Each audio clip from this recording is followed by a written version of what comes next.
Hey there, welcome to QuickBooks Online. My name is Cindy McGukin, and I'm going to be your instructor and help walk you through this series of videos. This is the intermediate course, and I wanted to take a moment in this introduction video to tell you a little bit about myself and also what to expect as you go through the next series of videos. I've actually been a computer instructor for about 20 years now.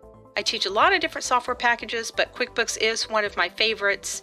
We're going to actually make sure this is tailor-made for you, and that's what I want to do in this intermediate course. In the introduction course, you learned a lot about the different areas of QuickBooks and you got really familiar with it. But now I want to take a deeper dive into everything you've already learned. We're going to talk about setting up your company from scratch so that you know how to set it up the right way for your business. We're going to actually get into the chart of accounts a little bit deeper.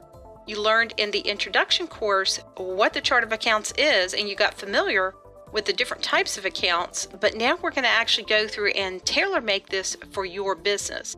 I'm going to show you which accounts you need to set up and how to actually go about setting those up the correct way.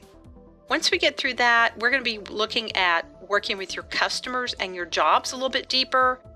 In QuickBooks Online, a job is a sub-customer. That's their terminology. So if I use those two terms interchangeably, that's what I mean. We'll also be talking about working with some sales transactions and working with vendors and expenses over in the last lesson. Let's go ahead and jump right into lesson 1, and I'll show you how to set up your company file from scratch so that it's set up the correct way and you can move forward and know things are going to look great.